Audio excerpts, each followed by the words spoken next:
Morning everyone. अरे क्या देख रहे हो? हिंदी का ही घंटा। अच्छा अच्छा, नमस्कार सभी को। ये अच्छा, इन्हें देख रहे हो? ये मेरे हाथ में। आप लोग बताइए क्या है? क्या है? खिलौने। अरे हाँ, खिलौने हैं तो ठीक है, लेकिन ये खिलौने किस शेप के हैं? क्या आकार है इनका? तितली। अच्छा, अब आप लोग ये बताइए, तितली में सबसे अच्छी बात क्या होती है? तितली के सबसे सुंदर क्या होते हैं? पर। अरे वाह, पंख। बहुत अच्छा बताया। अच्छा, आप लोग ये और बताइए कि पंख किन किन के होते हैं? क्या मोर के पास पंख होता? क्या मोर के पास पंख होते हैं? और मोर कैसे उड़ता है? ऐसे करके नाचता है, अच्छा लगता है ना। इसी तरह से और कौन कौन से पक्षी होते हैं? कबूतर। और बताइए, चिड़िया। तो आज हमारी मंजरी हिंदी की जो पाठ्य पुस्तक है उसका पाठ है खग उड़ते रहना जीवन भर। ये कवि हैं इसके गोपाल दास नीरज जी। इन्होंने इसको बड़े ही सुंदर ढंग में लिखा है, क्योंकि ये कवि जो है ना वो सौंदर्य और प्रेम के साहित्य इन्होंने लिखा है। और आप लोग जानते हैं इनका जन्म कब हुआ था? इनका जन्म हुआ है 4 जनवरी 1925 को। इटावा के पास एक दिल नामक जगह है, वहां पर इनका जन्म हुआ। और तब से इन्होंने अपने साहित्य सेवा दी और 19 जुलाई 2018 को इनका स्वर्गवास हो गया। गोपाल दास नीरज जी एक ऐसे कवि हैं, इन्होंने फिल्मों में भी कई गाने लिखे हैं। और आज हम इन्हीं की एक प्रेरणादायक कविता करेंगे, खग उड़ते रहना जीवन भर। खग उड़ते रहना जीवन भर, भूल गया है तू अपना पथ, और नहीं पंखों में भी गत। भूल गया है तू अपना पथ, और नहीं पंखों में भी गत। किंतु लौटना पीछे पथ पर, किंतु लौटना पीछे पथ पर। अरे मौत से भी है बदतर, अरे मौत से भी है बदतर। खग उड़ते रहना जीवन भर। इन लाइनों के द्वारा कवि गोपाल दास जी कहते हैं कि हे मनुष्य, खग यहाँ मनुष्य के लिए कहा गया है कि खग से तुलना की गई है कि हे मनुष्य, कितनी भी जीवन में परेशानियां आ जाएं और तू चाहे अपना रास्ता भटक जाए, यानी कि समस्याओं में घिर के अपना रास्ता भूल जाए, और अगर तुम्हारे पंखों में भी कोई बल ना रहे, कोई ताकत ना रहे, तब भी किंतु लौटना पीछे मत पर। लेकिन कभी भी अपने जीवन में अपने पीछे वापस लौटने की कभी भी मत सोचना। ऐसा सोचना उसी समय मौत से भी बदतर हो जाता है, मौत से भी ज्यादा खतरनाक हो जाता है। इसलिए हे खग, हे मनुष्य, जीवन भर आगे बढ़ने के लिए साहस और हिम्मत जुटाते रहना। मत डर प्रलय झकोरों से, मत डर प्रलय झकोरों से तू, बढ़े आशा झनकोरों से तू, बढ़ आशा हलकोरों से तू। क्षण में अरिदल मिट जाएगा, क्षण में अरिदल मिट जाएगा, तेरे पंखों से पिसकर। खग उड़ते रहना जीवन भर। इन लाइनों में कवि कहना चाहते हैं, मत डर प्रलय झकोरों से तू। हे मनुष्य, हे खग, कभी भी तुम अब जीवन में आने वाली कठिनाइयों से मत डरना, और अपनी आशा को प्रबल करके, अपनी हिम्मत और उत्साह को प्रबल करके आगे बढ़ते ही रहना। ये जो दुश्मन है, समस्याएं रूपी जो दुश्मन है, वो एक दिन तेरी हिम्मत के आगे अपना हौसला तोड़ देंगी और तुम अपने पथ पर, जीवन पथ पर आगे बढ़ते ही चले जाना।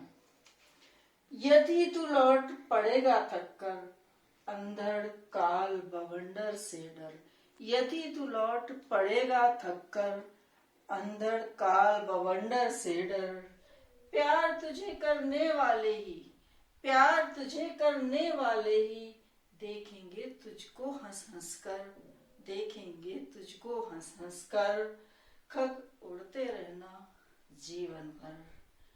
यदि तुमने बीच रास्ते में हिम्मत हार दी और आगे की मुसीबतों से डरकर वापस लौटने की सोची, तो इतना समझ लो कि जो लोग आज तुम्हें प्यार करते हैं, तुम्हारा सम्मान करते हैं, वो भी तुम्हारी हंसी उड़ाएंगे, वो भी तुम्हारी खिल्ली उड़ाएंगे। इसलिए हे मनुष्य, हे कभी भी अपने जीवन में हिम्मत मत हारना, अपने पंखों पर विश्वास रखना।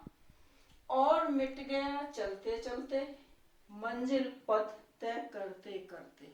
और कभी ऐसा हुआ कि अपनी मंजिल के लिए आगे बढ़ते हुए, हिम्मत करते हुए, संघर्ष करते हुए अगर मृत्यु भी मिल गई तब भी, और मिट गया चलते चलते, मंजिल पथ तय करते करते, खाक चढ़ाएगा जग उन्नत भाल और आंखों पर। खाक चढ़ाएगा जग उन्नत भाल और आंखों पर, खग उड़ते रहना जीवन भर। अगर तुम रास्ते में भी चलते चलते, संघर्ष करते करते अगर रुक गए या मिट गए या मृत्यु प्राप्त हो गई, तो तुम्हें ये दुनिया, ये संसार तुम्हारी राख को भी अपने सर माथे पर लेगी। नहीं तो सिवाय मायूसी के और कुछ नहीं प्राप्त होगा। इसलिए हे मनुष्य, हे खग, जीवन भर यूं ही चलते रहना, संघर्ष करते रहना, क्योंकि चलते का नाम ही जिंदगी है, और जो रुक गया वो सड़ गया। अच्छा बच्चों, आप लोगों ने ये पुस्तक मंजरी में से पाठ नंबर है आपका, ये कौन सा पाठ है? पाठ नंबर है 15। कवि गोपाल दास नीरज जी, इनका जन्म 4 जनवरी 1925 को हुआ था और 19 जुलाई 2018 को इनका स्वर्गवास हो गया था। इन्होंने, ये प्रेरणादायक कविता है।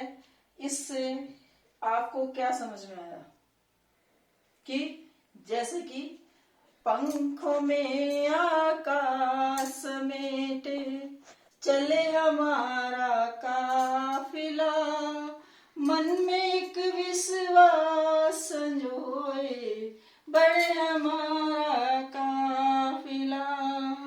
पंखों में आकाश समेटे चले हमारा काफिला, मन में एक विश्वास संजोए बढ़े हमारा काफिला। तो आप लोगों को इसका भावार्थ समझ में आ गया है? अरे रामू, तुम क्यों उदास हो? मैं देख रही हूँ पूरी क्लास में सुबह से आज उदास ही उदास हो। अच्छा, क्या हुआ? अरे मैडम, पापा कल मेरे गए थे भैंस बेचने, वो मेरी प्यारी सी भैंस को बेच आए हैं। क्यों बेचा उन्होंने? उन्होंने इसलिए बेच दिया मैडम कि वो दूध नहीं दे रही थी अब, तो नई भैंस लाए हैं, लेकिन मुझे पुरानी भैंस की याद आ रही है।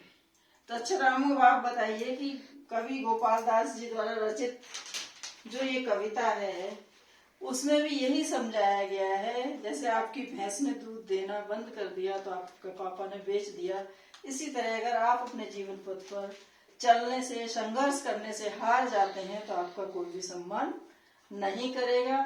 इसलिए हमेशा कभी भी हार मत मानिए, बस संघर्ष करते रहिए, हिम्मत मत हारिए।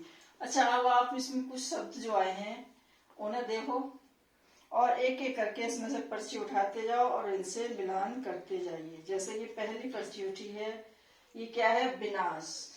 विनाश यानी कि प्रलय। विनाश यानी कि प्रलय।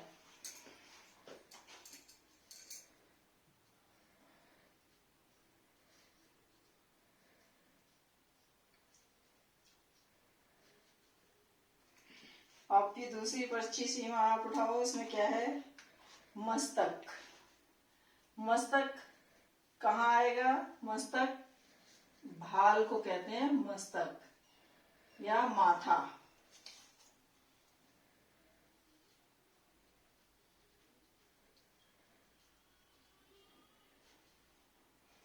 शब्द अर्थ समझ में आ रहे हैं ना। अब किसकी बारी है? रानी, आप उठाइए आके पर्ची। आपका क्या निकला? ये शत्रु।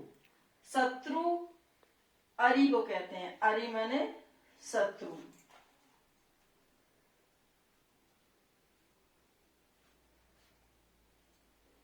और आखिर में ये बच गई इसमें से पर्ची। ये क्या है? पक्षी। पक्षी, पक्षी इसको किसको कहते हैं? इसमें पक्षी है खग। खग शब्द आया है ना, खग माने पक्षी।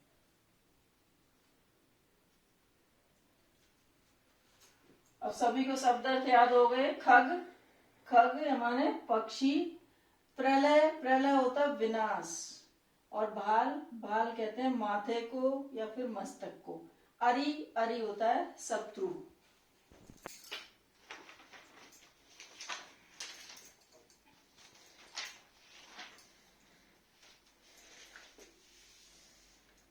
अब आप लोगों को समझ में आ गया है, इसलिए आप ये गृह कार्य करके लाइएगा। सबसे पहला प्रश्न है, कवि गोपाल दास नीरज का जीवन परिचय लिखिए। उसके बाद दूसरा है, इस कविता का भावार्थ अपने शब्दों में लिख के लाइए जो आपको समझ में आया है। उसके बाद है, कविता में कवि ने खग शब्द किसके लिए प्रयोग किया है। और इन शब्दों के आप जो कठिन शब्द इस पाठ में आए हैं उनके आप लोग अर्थ करके लाएंगे। पथ, अंधड़, झकोरों, उन्नत भाल। अच्छा, अब ये बताइए कि आपको ये पाठ समझ में आया, कैसा लगा? खग उड़ते रहना जीवन भर। खग उड़ते रहना जीवन भर। थैंक यू, धन्यवाद।